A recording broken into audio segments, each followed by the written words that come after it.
Welcome to I Love My HBCU ?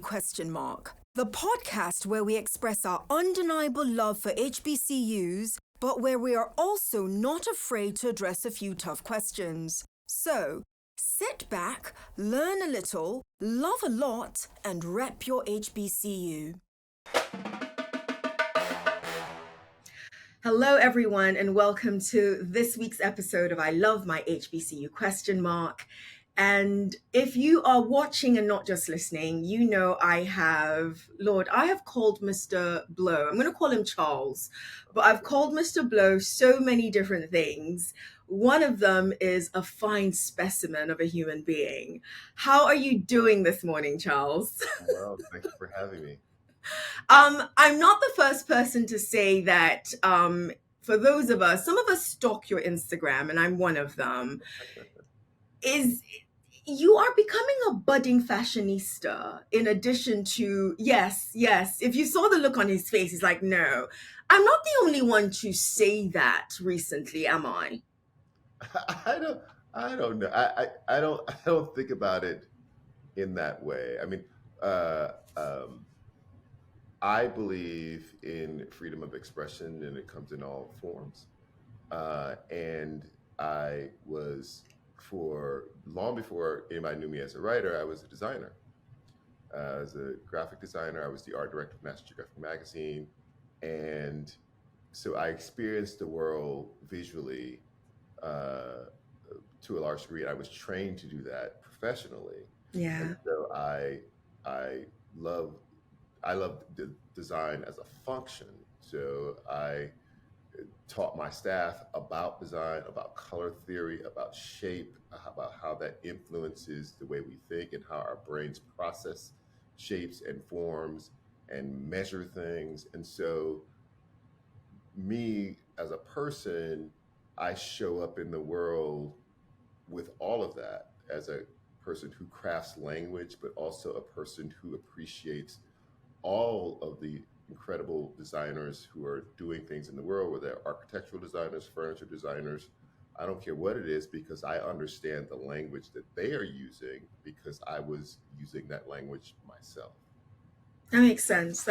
But we still love your fashion, and I'm not trying to be reductive in any way whatsoever. But we talk about your fashion when we watch your Instagram, just so you know. So keep it up. You have a beautiful G that you made. That you're wearing on your chest, where the S Superman would be. There's a G for Grambling State University. You are an alum of Grambling State University, and that's only one of the reasons why I wanted to have a conversation with you.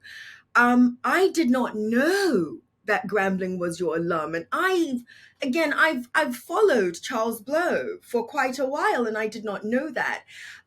Is it something that just doesn't come up as often, or is it something that isn't necessary for you to have that boldly out there? It's in my bio. And so every time I give a speech, it's in my It's bio. there. So how do we gloss over it? I think it's because we see you bigger than just the university you went to. Okay.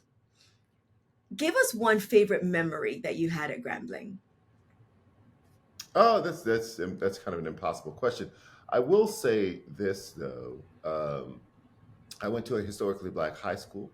It was actually the first Black college in North Atlanta, founded before Grambling, and it became Okay. a high school. So it's still the same school on the same bit of land, which is incredible since it started in the late 1800s. So it's one of the oldest high schools in all of Louisiana, and it's Black, always Wow. has been. And there, the one of the things that I remember most is that they never told us no. We would say, "Oh, this is, we should do this," and they would never say no. They say, "How are you going to do it?" And then they'd just prod us to get it done. Um, that extended to Grambling. My professors in the mass comm department never said no. They just said, "How you?" I said, I want to start a magazine." They didn't say, "We don't do that. We don't have one. It can't be done. I'm tired." They said, "How are you going to get that done?" And I said, "I don't know." They said, "Okay, well, you need advertisers. You need to figure out how the printing press, how the local printing press, how it runs, when they could get this on there." work it, and they just kind of prodded and they made it happen.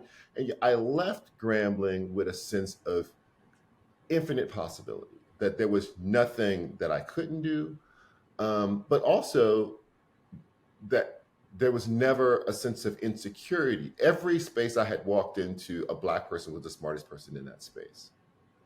I always assumed that any space I walked into, a Black person, me, could be the smartest person in that space.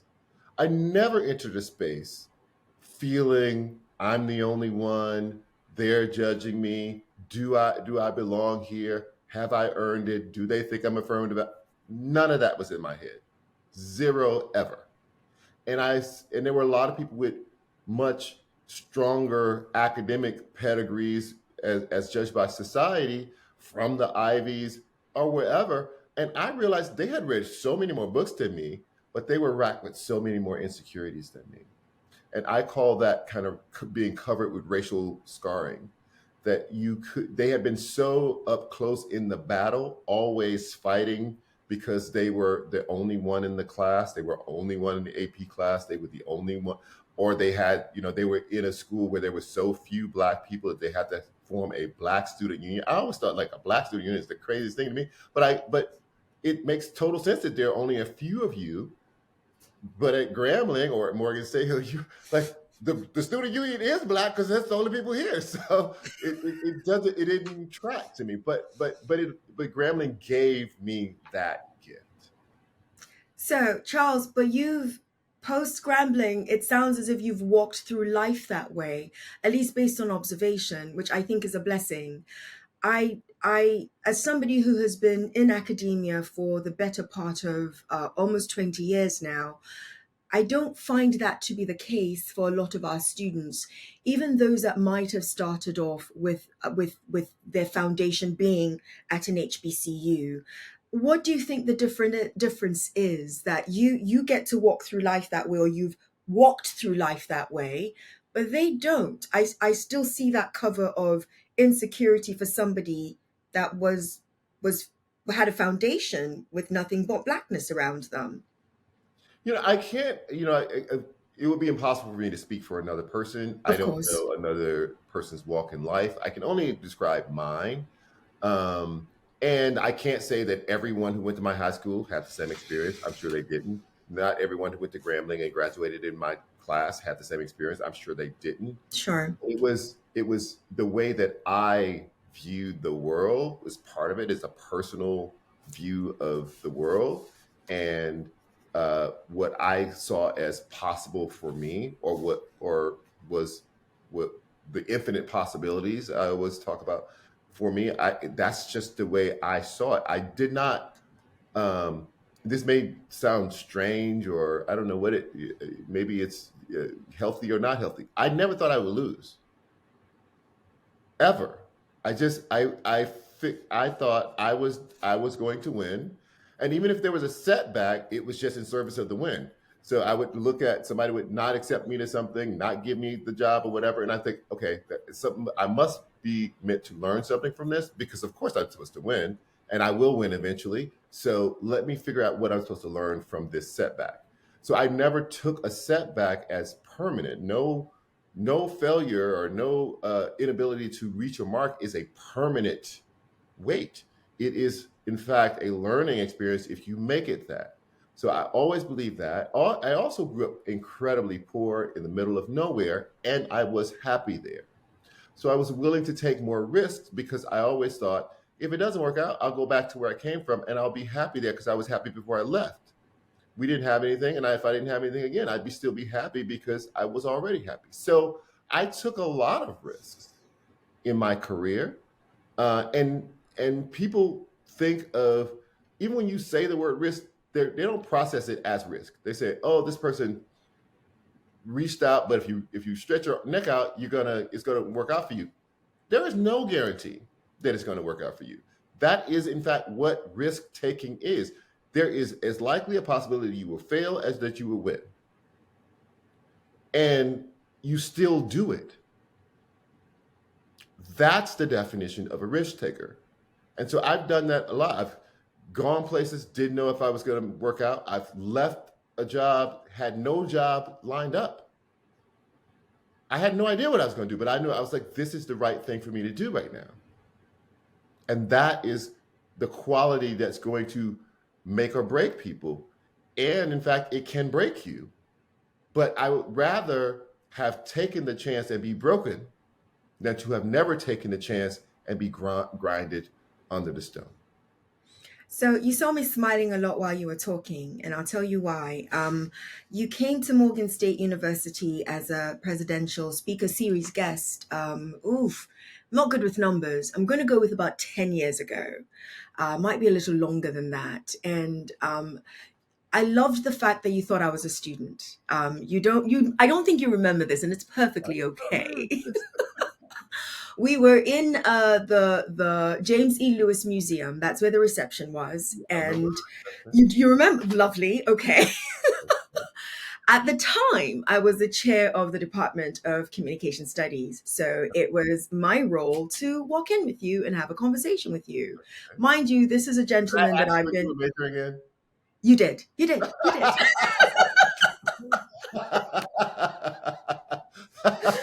You did. You did. You may not recall what my response was, but I was perfectly okay with you thinking I was a student because most people don't know this about me. I suffer with a lot of anxiety. So I'm like, why would you pick Tosin to be the one that has to guide Miss Charles Blow through this space? You know what you said to me?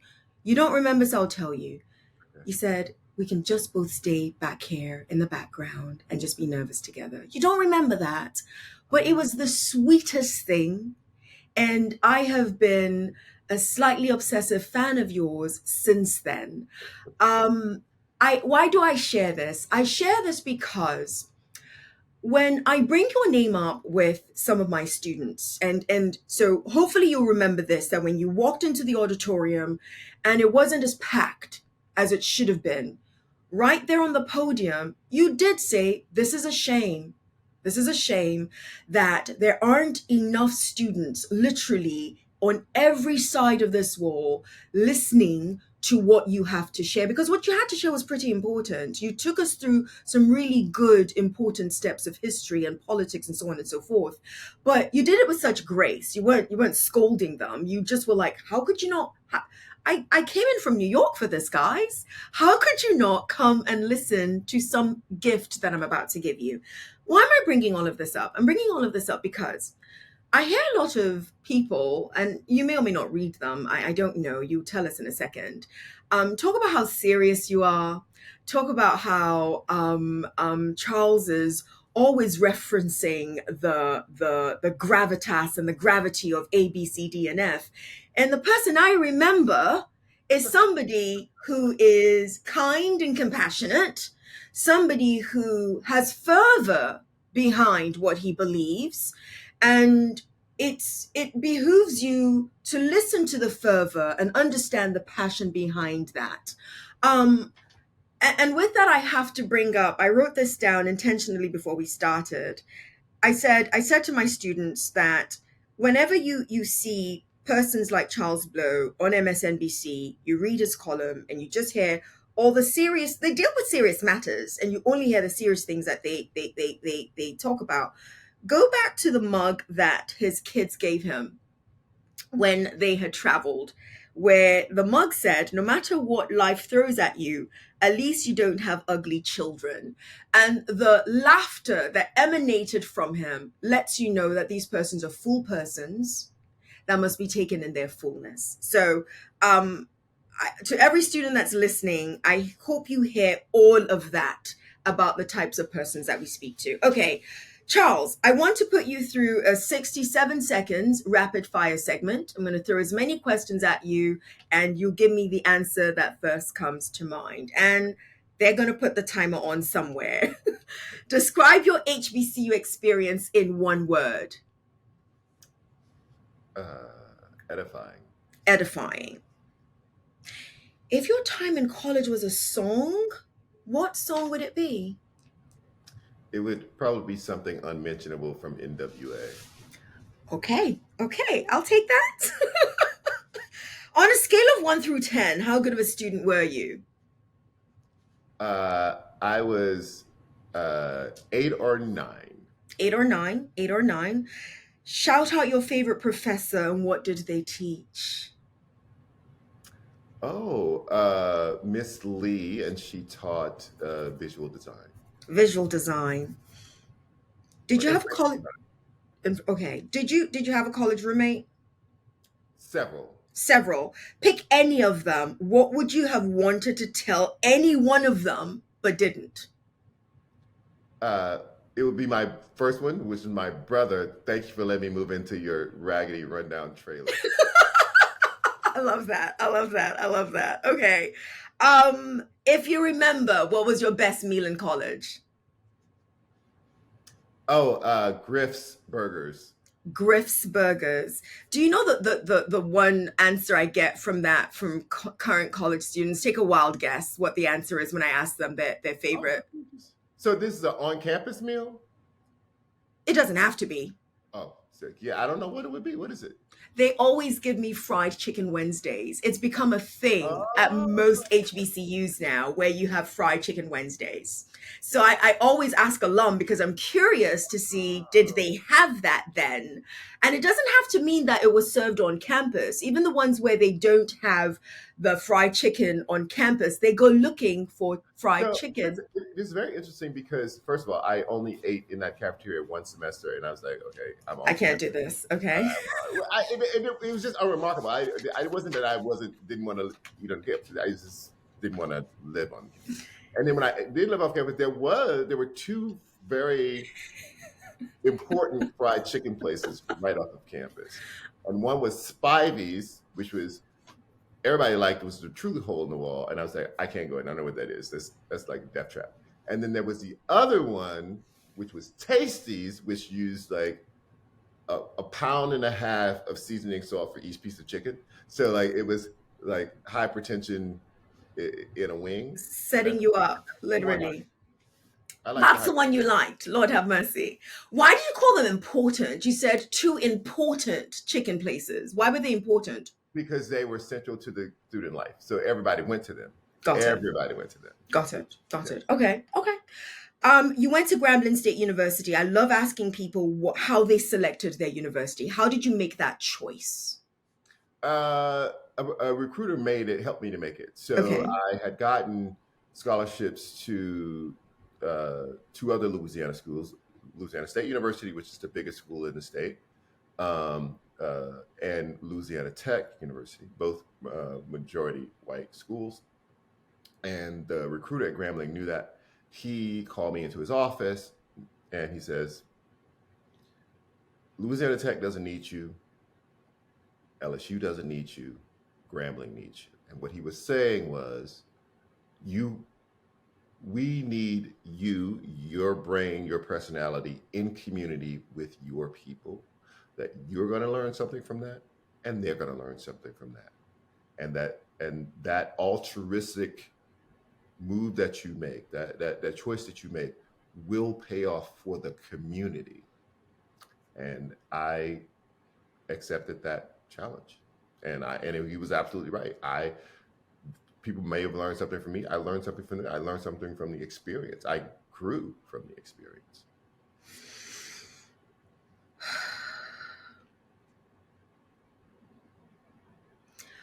My pause is drawn out of when I hear a lot of people talk about their experiences at their HBCUs and the intentionality of the choice, be it theirs or somebody else's for them. It was never a mistake, no matter what. Um, and that weighs heavy on me. It weighs heavy on me. And I say that because our choices make us who we are. And it is a gift that we can't go back in time sometimes and change those. And then the outlook that one takes from what those choices have created for us also matters. Charles, you are one of, I think, the most intriguing political voices that I tell my students to listen to.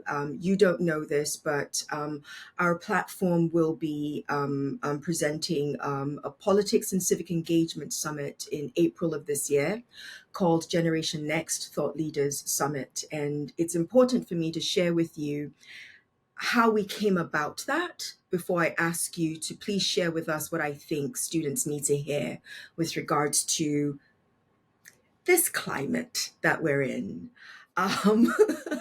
Um, I'm lucky. I get to speak to students a lot, and I challenge them to simply be themselves when they're talking to me.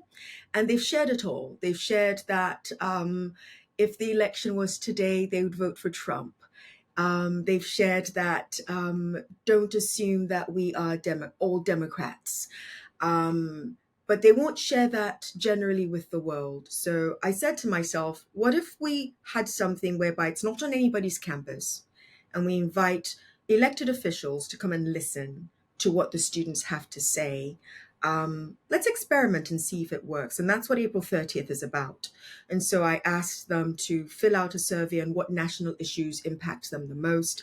I was slightly surprised when they came up with four big ones, and that's immigration, US domestic welfare, the US economy, and systemic racism.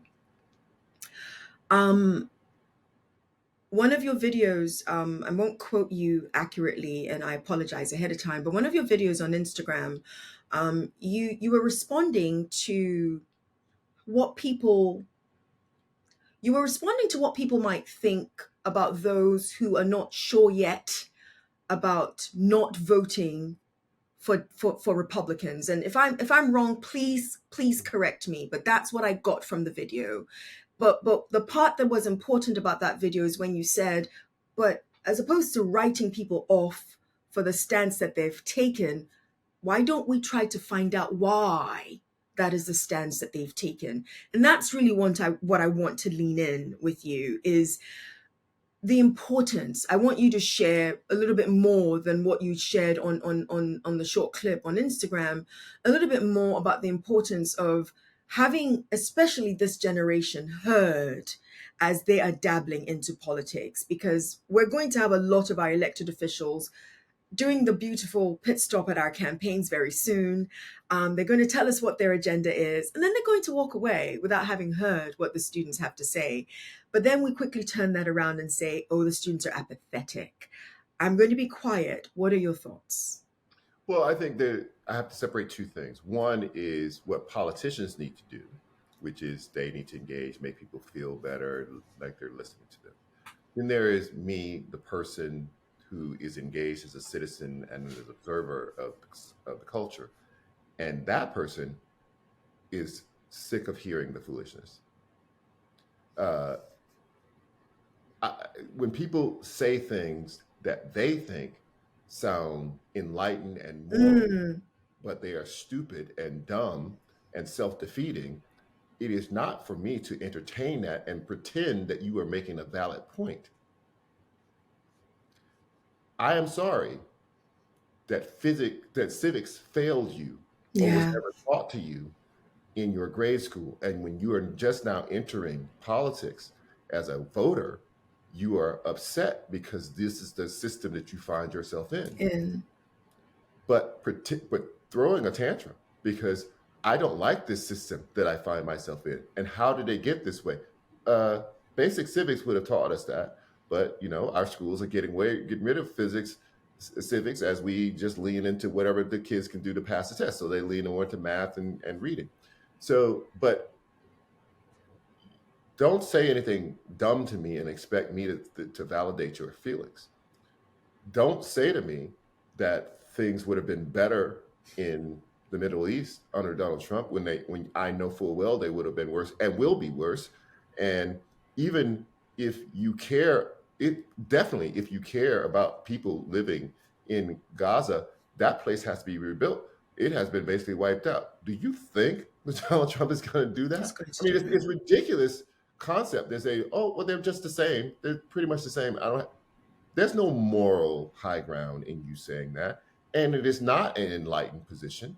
And you can try to pretend that it is. but I don't have to go along with your pretense. You can say that the economy was better then, but that's just a lie, right?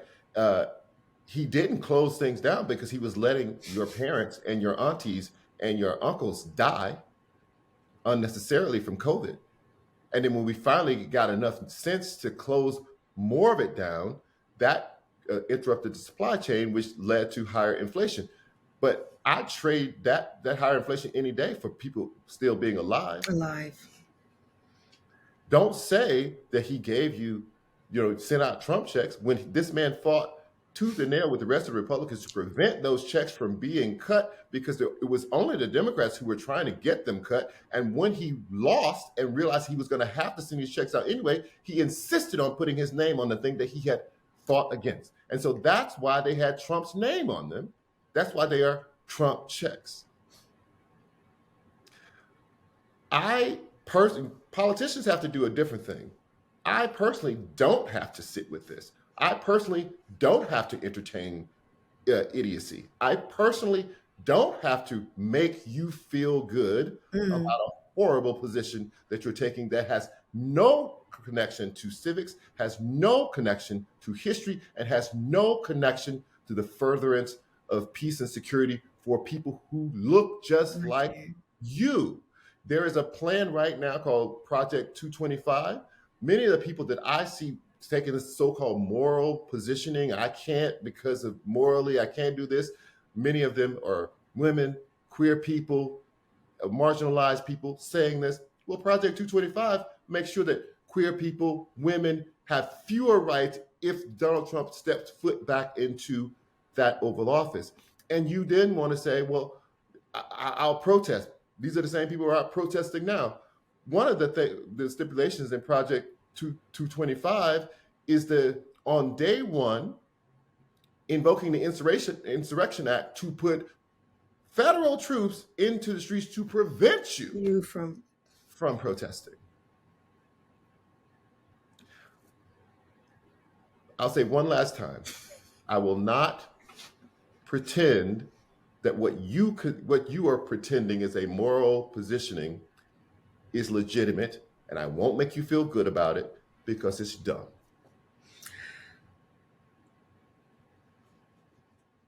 Absolutely. Have we failed then? And my answer is yes, but I want to hear your thoughts on this.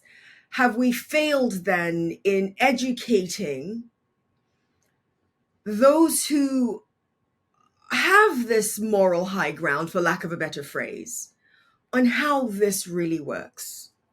I think you absolutely fail in that way. And also, I acknowledge the fact that it's horrible to be caught in a system where you only have two parties, but that's where you are. That's where you are. Just because I don't like it doesn't mean I can wish it away.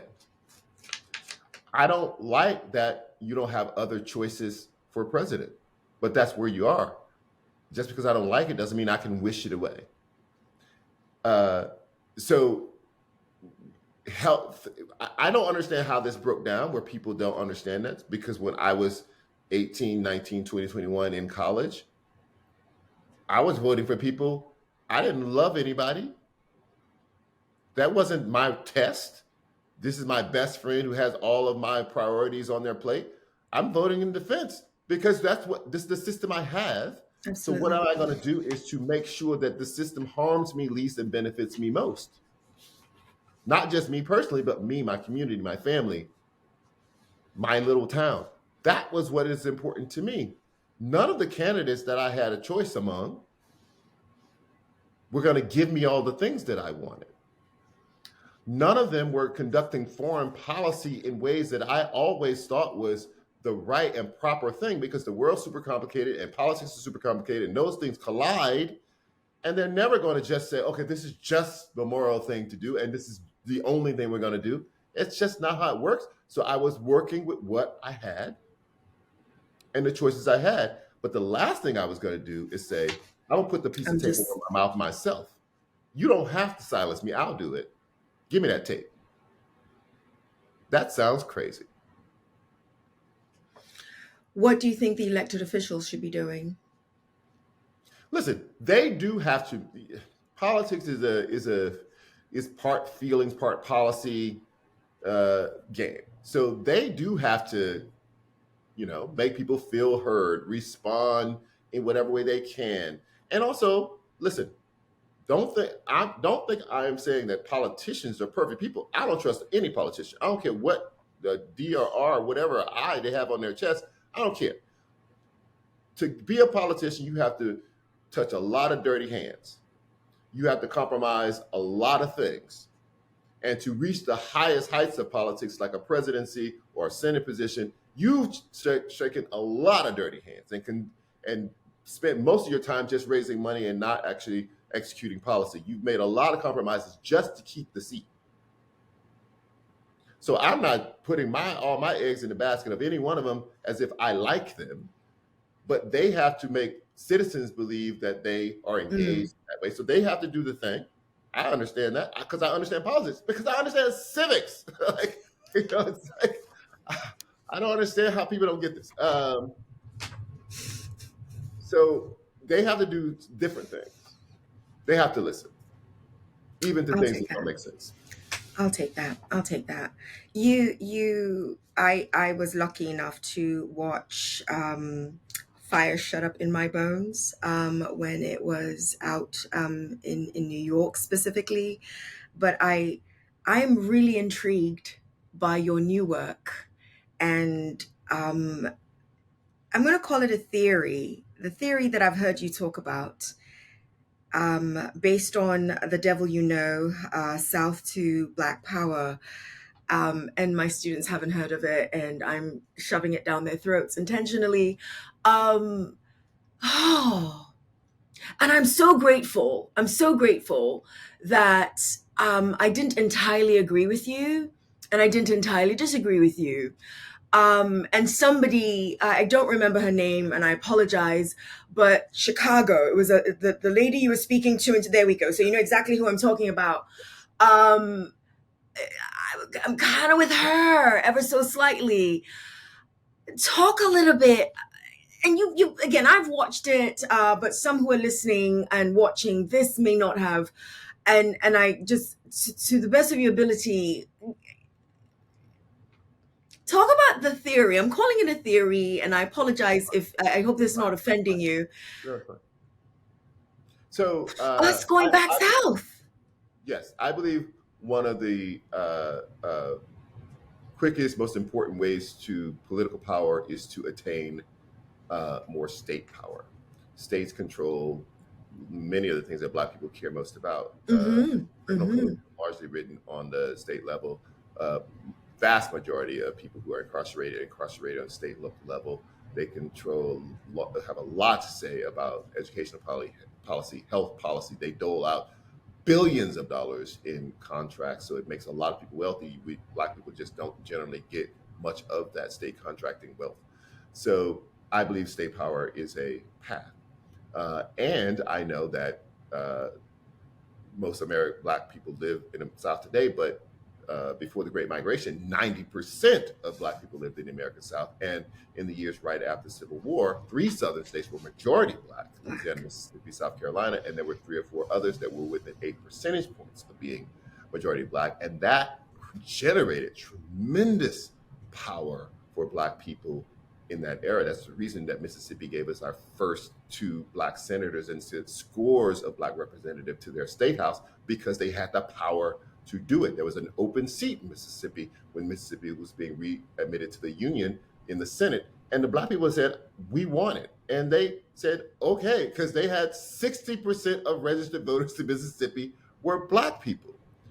And so what I say to in this book and in this film is, if Black people simply reversed the Great Migration, or many of them went back to the states from which they fled, that same power could be accessed Yeah. today. And we see that in places like Georgia, where I reverse migrated to, because Black people led the coalition that flipped the state from one political party to the To the other, but next. it also led the coalition that elected 2 senators. It was the first time a black senator was ever elected by a coalition led by black people in the entire history of the country. And they didn't just elect one senator; they elected two. And when they tried to suppress their votes in 2022, and they put Raphael Warnock back up on the ballot, black people came out again to say, "You can't take away from us what we demand we have, which is power." Yeah. So I believe that state power is available, particularly in the southern states where you already have incredibly large percentages of black people. None of those northern and western states will ever have the percentages of black people that these southern states have, and they will never, ever be majority black or even close to it. You're not wrong. If we just look at it theoretically and factually as well, I think the blockage that some people like me have is, whether we like it or not, part of it is emotive.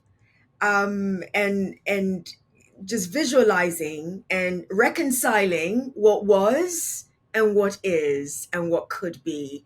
But you, again, if one just looks at it factually, that's why I said I do agree with you. But when I tap deeply into my emotions, it stops me ever so slightly in my tracks. Like, would I make the move? Because that's the question. It becomes individual. Would one Right. make that move? But the beauty of it is to always remember that most people don't migrate in any migration. Most black people did not migrate in the Great Migration. Most black people stayed in the American South, even with all of its That's troubles, true. right? And the second thing is to remember is that the reverse migration is already happening. It's Has already been happening. well before I said a word. People were already making this choice. They didn't need any help. They didn't need any cheerleading. They'd already started to make the choice to go back to the American South. I'm just adding a boost to it. I hear you. I hear you. I look forward to seeing what will become of it politically in different spaces. I know I took you straight into politics, even though this is I love my HBCU question marks. I'm going to bring it back to HBCUs. Um, you've got three amazing kids. I followed your daughter, which was fencing. None of them attended HBCUs, right? Am I right or wrong? Right. That's right. Right. Okay. Um, no parent would ever push an HBCU or any college in any child. I don't think any one of us would. But I am curious. I, Let's I play. You would. did? You did? I made sure that he included HBCUs in his applications. Okay, lovely, lovely. So here's the game I want to play. None of them went. However, where would you think each one of them would have matriculated at an HBCU? If and you can't pick Oh, that's Grambling. impossible. You can't pick Grambling. It's not That's an impossible. impossible. That's an impossible. Okay, well, I will say this. So, my oldest son, the two younger ones is a different story because they were athletes and both recruited to go to schools that they went to. So it wasn't like the choice. The choice was among the recruiting classes. Okay. But the older one, he was not recruited for sports, so he was purely academic. So that was a real choice. So I made Okay. him. I knew that he's a northeastern kid, Okay. and so I had him apply to Howard, and we had friends here and his godmother's here in Atlanta, so we would come here a lot. So I had him apply to Morehouse. Okay. Okay. So he applied to both those schools. So he could have, they could have, it could have been a thing. So I'm picking him for Howard because I'm a Howard alum. So you're not playing the game, but I'm playing the game. So I'm picking him for Howard. It was very interesting to me how those schools responded to him. Tell us more. Yeah, Howard sent a sheet that said, this scores fall into this range of scholarships, and that was like the only thing. And Morehouse said, no, we'll put him on a wait list for I think it was a scholarship, whatever it was. And I'm thinking, like, this kid has gotten this kid has gotten into Mm. Princeton, Yale, uh, and Penn. What does this wait list mean? I'm trying to understand, like, just objectively, not just because it's my kid. So I was like, okay. And I think kids in his age, they're impressionable. I brought him down to tour Morehouse. We couldn't get a person to do it. We didn't know how to figure out how to do the tour, so we just showed up at the campus. Because I was like, we have to tour because you can't. I don't want you to just get tours at these predominantly white schools. I want you to, if you're gonna say yes or no to this school, I want you to at least have seen it. And it was just a very difficult circumstance. But I still hadn't written it off. But then Yale had this weekend. I think they just took him up there and let him party, and he thought that was the best thing ever. So they out partied them, which is crazy to say for HBCU. I think the HBCUs would out party anybody, but Yale out partied them and they got them. We listening to your story, and I say this with the love and pride that I have for HBCUs, that we do need to do better, because it's not the first time I've heard that story. I've heard it quite recently from the son of a colleague who is at UNC Chapel Hill now, and it's quite interesting that it's the two schools. And I don't think it's unique to them. I really don't. But it's the two schools that you mentioned as well. And because his father said, you handle it yourself. So he was looking at the score sheet and said, what is this? What is this? And like your son, this gentleman literally had $1.2 million in scholarships from everywhere else you could imagine, including the Ivies. And so he's like, come on, people, this doesn't make sense to me. So we need to do a little bit better, because I think we are missing out on some pretty brilliant human beings coming through our walls because of that. Charles, end this episode for me. Because of my experience at my HBCU, I will not. Finish that sentence for me, please. Oh, I will not. Yes. Let anyone dictate to me my worth, because I know it. Charles, I think that's just you. I think that's just you. I'm sure HBCUs will be grateful that you're giving them that credit. I think that's Charles Blow, more so than just the HBCUs. This really is my last question. Why do you love HBCUs, Charles? Well, for me, it was a cultural learning experience, even more than it was an academic learning experience. I got to be in community with Black people from all over the country, and I got to be in community with people who were struggling, both financially, academically, those who were brilliant, those who were wealthy. And when you are in community where there's not so much sameness, but the sameness is the cultural experience itself, you come to understand, like, we rise together, we fall together. And so that is one of the reasons why, even though in corporate America, they'll kind of put you against each other, like compare you to the other Black person, or I've always resisted that.